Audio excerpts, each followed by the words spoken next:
Elle est venue ici en Europe, elle m'a appelé et à JBK, j'ai besoin de te parler. Je dis, je t'écoute. Elle me dit, les gens ne m'aiment plus. Même quand je fais une musique, quand je fais un disque, je sens que les gens ne m'aiment plus. Les gens n'achètent plus mes disques, les gens n'apprécient plus ma musique. Qu'est-ce que je peux faire? Je dis, Marie, je ne peux pas te répondre au téléphone.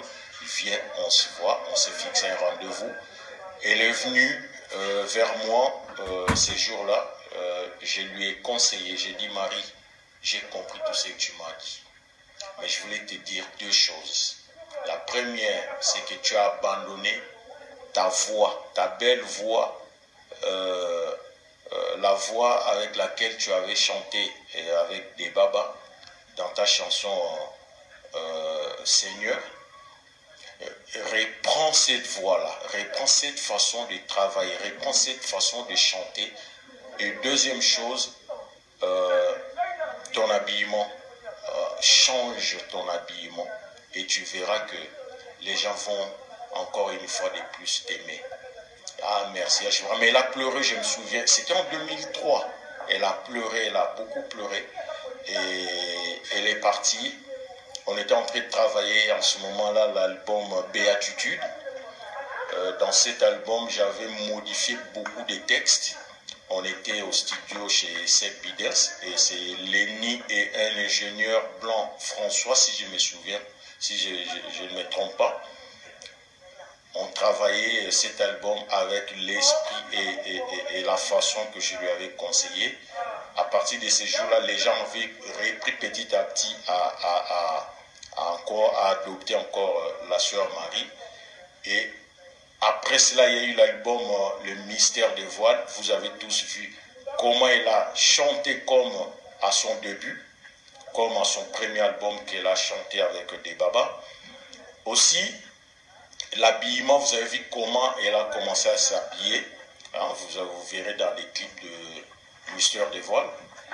Et sœur Marie est partie. Mais quand je dis qu'il y a eu des moments de flottement, ça veut dire que quand le succès est revenu par rapport à cet album-là, Mystère des Voiles, elle est retournée à Kinshasa. Quand j'ai appelé, la sœur Marie ne me répondait plus parce que c'était sa secrétaire Fuzikanda qui répondait et j'étais fâché. Je dis, mais attends, moi je t'appelle, tu réponds plus. C'est comme si j'étais n'importe qui pour toi, alors que tu sais bien que je suis ton grand frère et que en même temps je suis ton conseiller artistique pour l'instant. Et puis, tout ce que je t'avais conseillé, tu l'as mis en application et que ça a réussi. Et là, maintenant, je t'appelle, tu ne réponds pas. Je dis, à partir d'aujourd'hui, je ne t'appelle plus. Je me souviens que après quelques mois, elle a vu que je ne l'appelais plus. Elle a commencé à me rappeler, j'ai refusé de lui répondre. Elle est passée par notre frère Blaise Manzambi pour intervenir.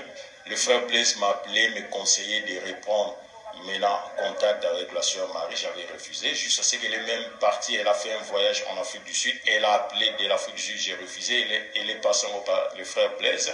J'avais dit à frère Blaise, je ne parlerai plus à la sœur Marie.